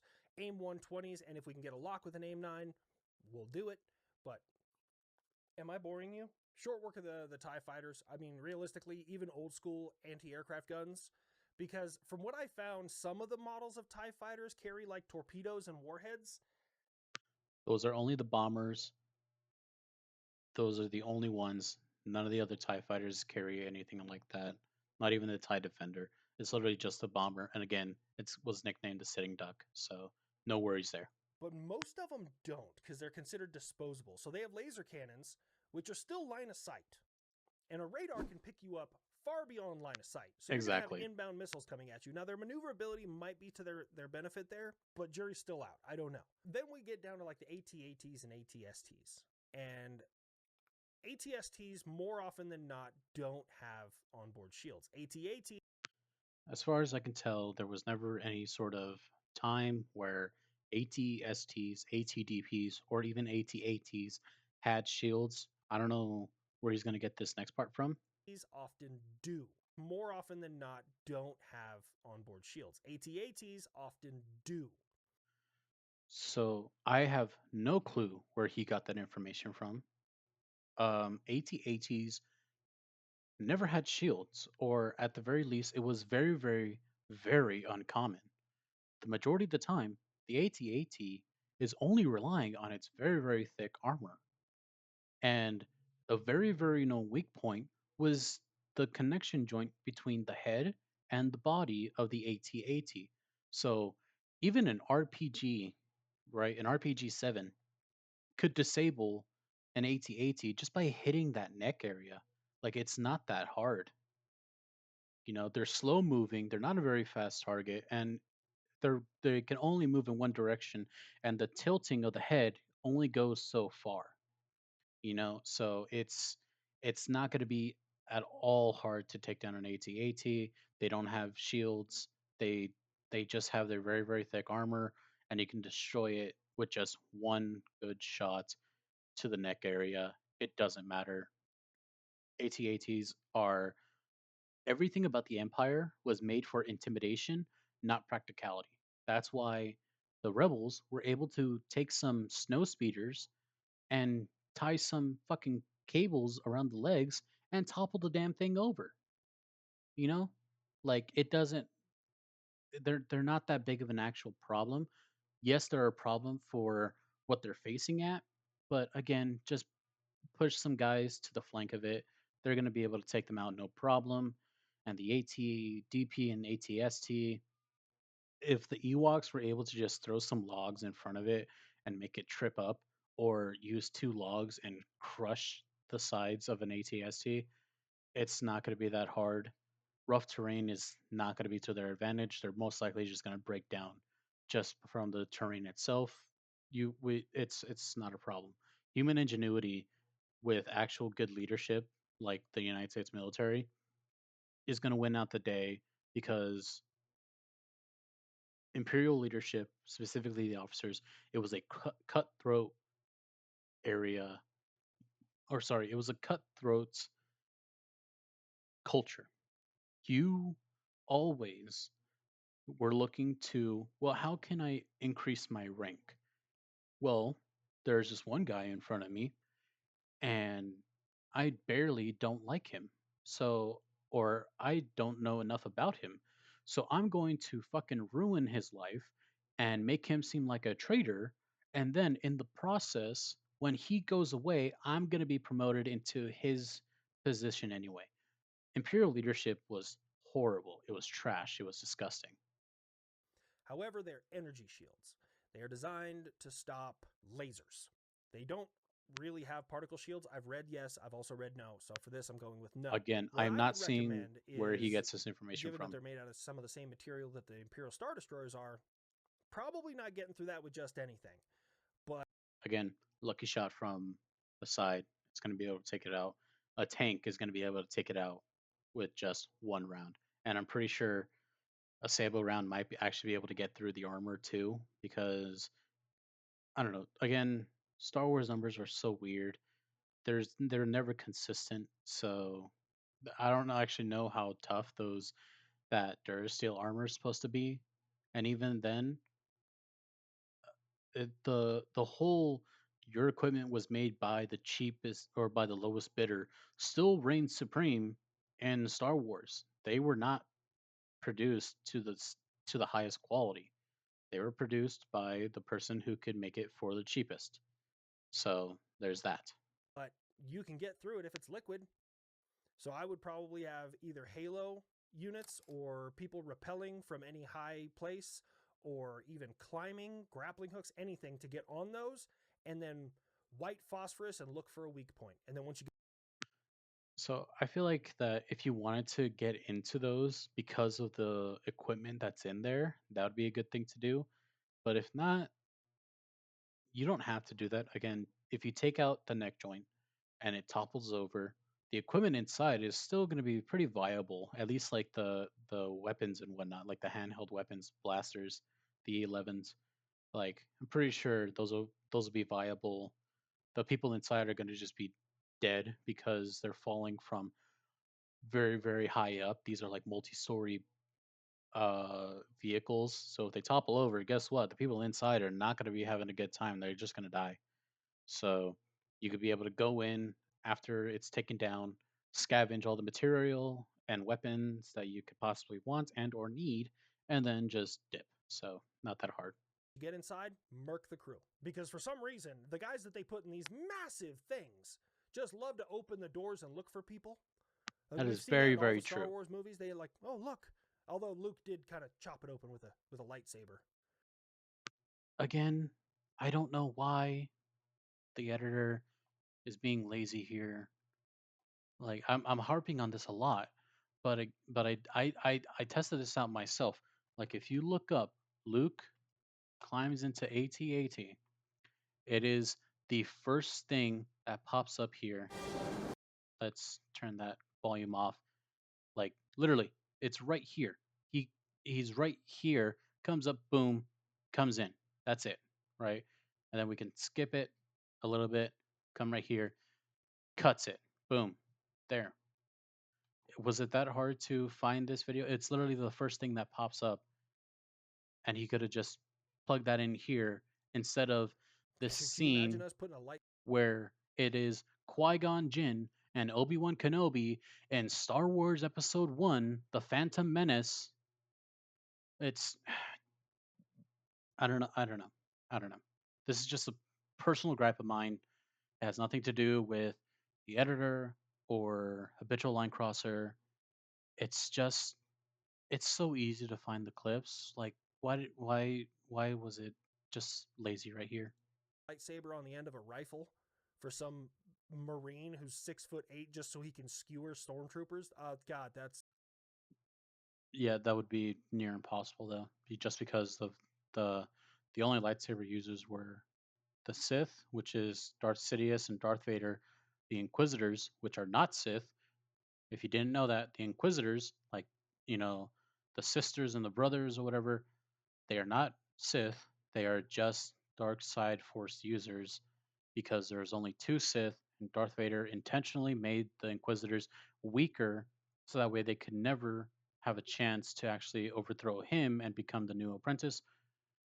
Anyways, there's only them and then the handful of Jedi that still exist throughout the galaxy. And even then, a lot of them just got rid of their lightsabers anyway to blend in more. So it's just, it's whatever. Like as cool as this is, it's not it's not gonna happen. I feel like that should be lore. Someone should make that canon. That should be a thing. Now, when it comes to the destroyer itself, this poses an incredible problem.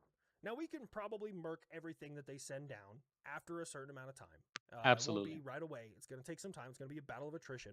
We're going to use our technology and our topography to our advantage until we can seize enough of theirs that we can use it against them. Because we not only do we be building shit, we be stealing shit. Not as much as Russia and China, but we try. Yeah. So we get all that. Now we're at the Imperial Star Destroyer, and they're just going to continue to bombard us with everything they got because energy weapons have Yeah. Yeah. This is like it's not the exact same, but this is another fan animation right here. circumstantially unlimited ammunition.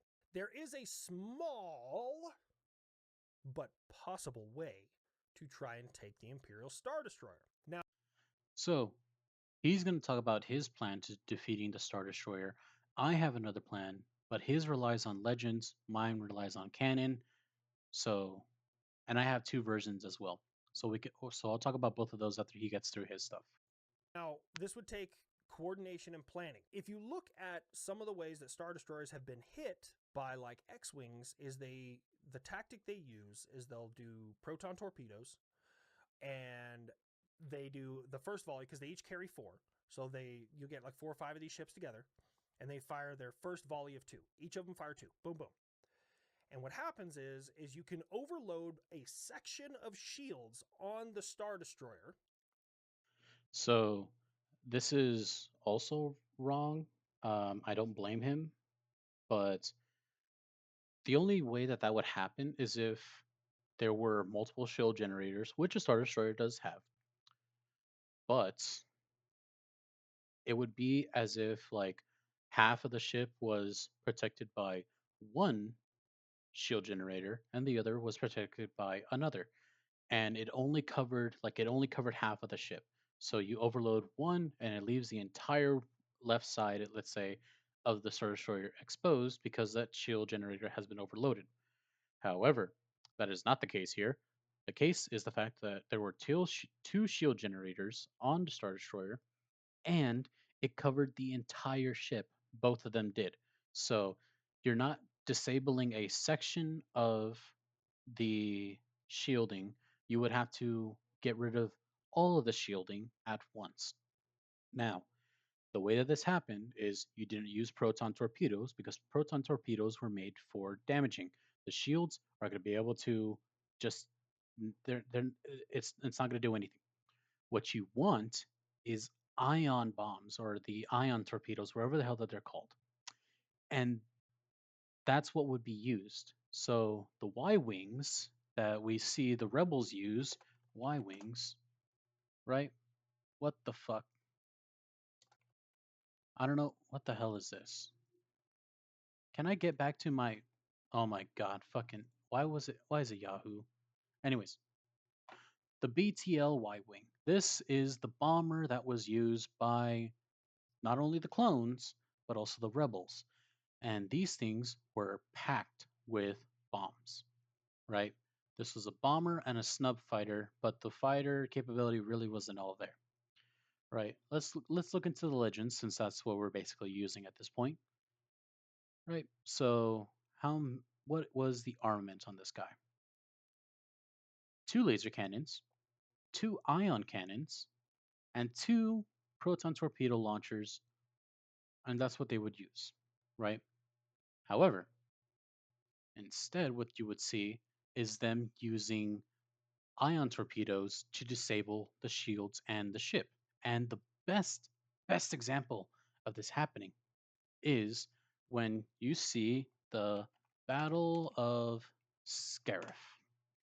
Because let's just hope that this is still muted. Yes, right? Go back this way.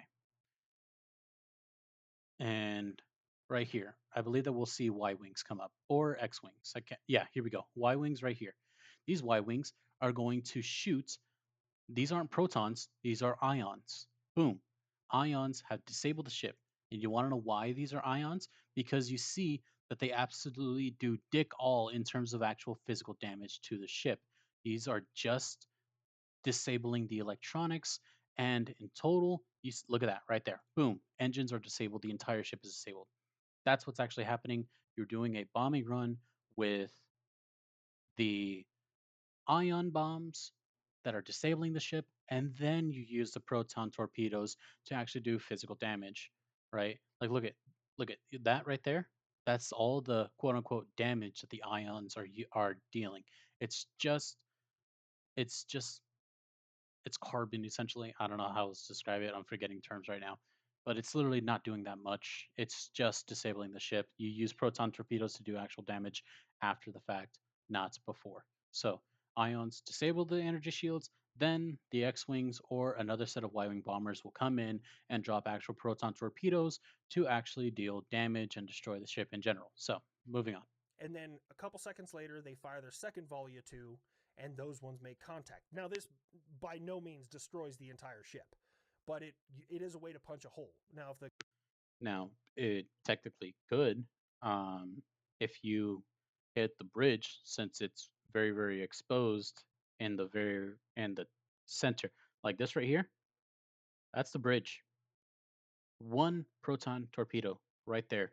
You kill the entire bridge, and there is no secondary bridge on an ISD one or two. So you destroy that bridge, that's out of commission. They're not doing anything. They're not righting themselves. They're not producing anti-gravity anymore.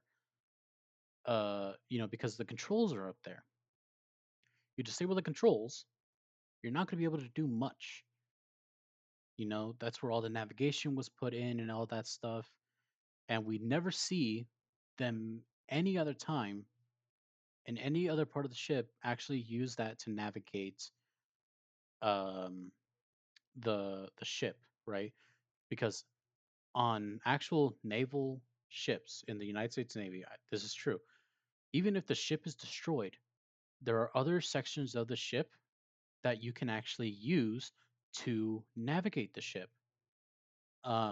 It's actually a scenario that we can train on in the United States Navy. It lets the entire bridge is destroyed. Okay, we're going to use the engine room to produce power and steer, and then we're going to have watchers on the outside actually telling us, everything else. We're going to set up a new bridge, quote unquote, to keep everything steady and to figure out where we're going, et cetera, et cetera. So that's something that we do in actual real life. Never before do you see that happen on an Imperial Star Destroyer ever. So just wanted to point that out. the captain of the ship is smart, as soon as his shields start to go down, he'll rotate the ship, either roll it or turn it to get to another section of shields, so that way the next volley doesn't get through the shields and cause damage. Again, Again, that's not going to happen. You need to just disable the shield entirely in order to actually do that, and or to actually damage the ship. It's this is a scenario that won't actually happen.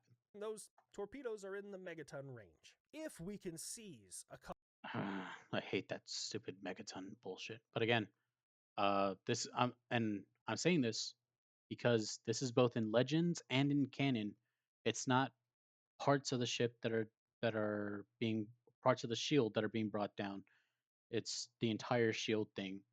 And that's why they say, "Sir, our shields are at 30% or 27%, etc., etc."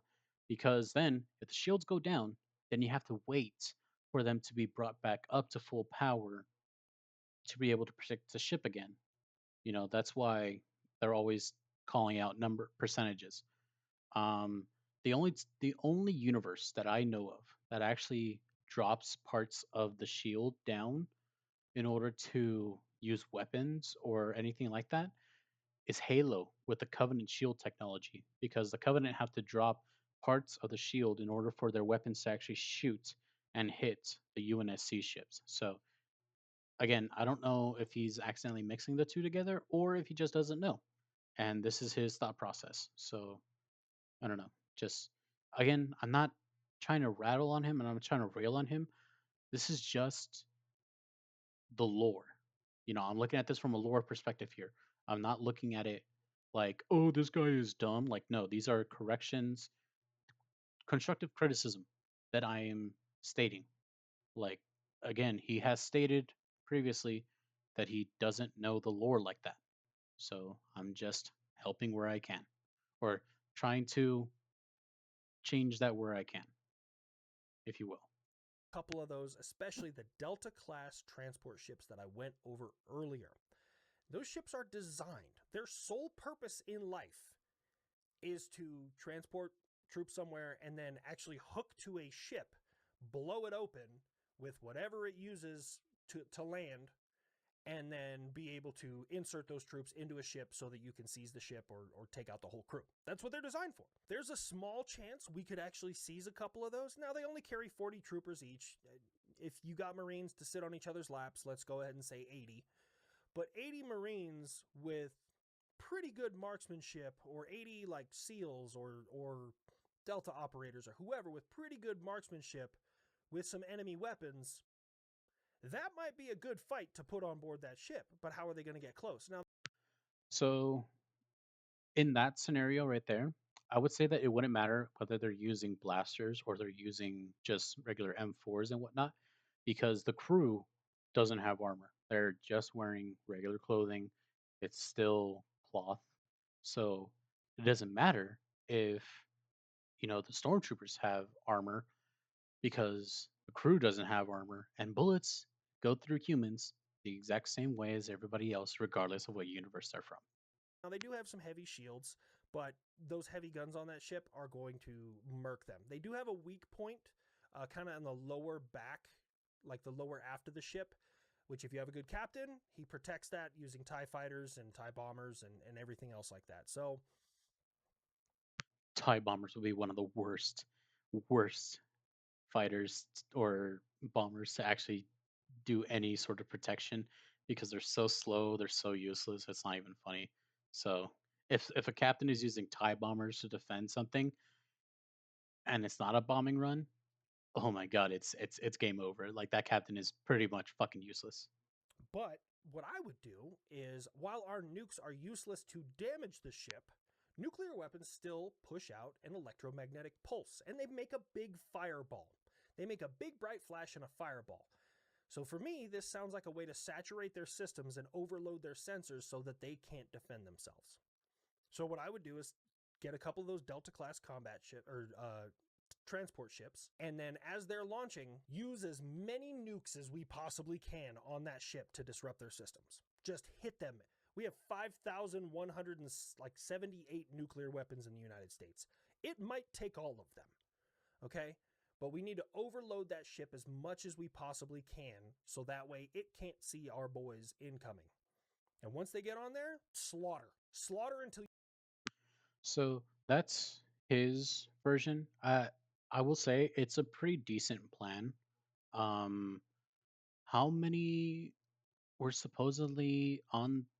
How many of those transports are actually on a Star Destroyer? Because if you can get all of them, and there's enough, yeah. So 15 times 80. Oh God, I don't do math in public either. I'm just using my calculator here. 15 times 80. That's 12. That's 1,200 troops that you can get on there if you get all of them, and if they all make it to their target on, like, without any complications whatsoever, which I doubt. I doubt that you'll be able to get all 15 of them to actually make it to the target, or you'll capture all 15 to begin with. So it's a decent plan, but I have a different version that I would like to also share. you can't slaughter anymore. I'm talking like 40k world eaters level of slaughter, okay? You need to go in there. It doesn't matter what it is. If it's not from our planet, it dies. Now, of course, you always have the possibility of having, a Sith on there. I didn't factor that in for this. So again, I'm not gonna that's not gonna factor in here at all. The Inquisitors are too busy hunting down any Force users that they can, and Darth Vader and Darth Sidious got much bigger things to worry about than one backwater planet that doesn't even have, you know, space hyperdrive capability. So they're not going to show up at the beginning.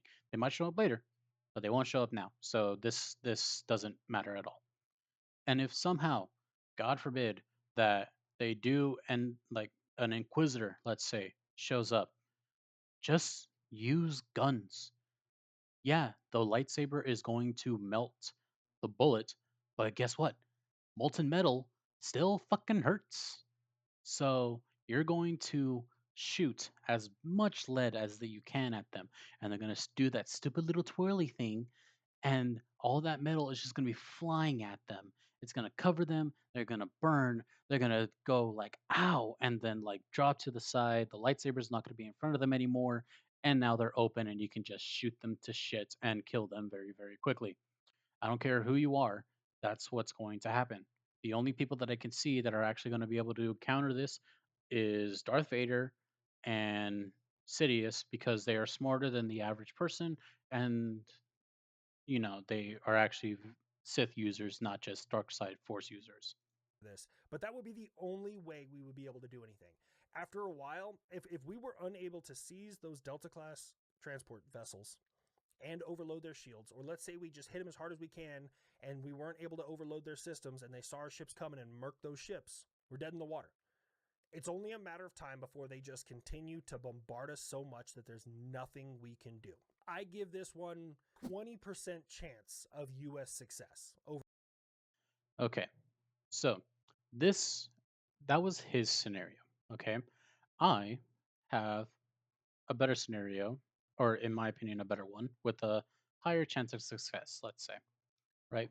So what is on every single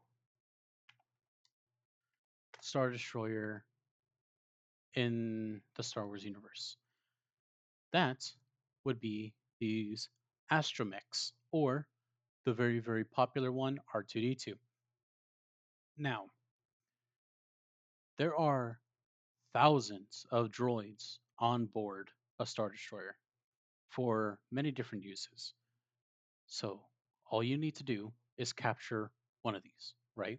Because then that R2 unit or whatever astromech unit, if you're able to hack it, and let's be honest, like y- people are going to be able to hack it no problem, right? So then you get that guy, and you're able to capture one or both of the Gazanti class cruisers. Now, the Gazanti class cruisers, you actually see the inside of. And normally, the crew complement isn't huge. There's only 12 passengers. And what's that? 6, 8, 10, 12, 12 crew. So 12, 12, 24, right? However, that's just like, oh, beds and like where the crew is actually sitting.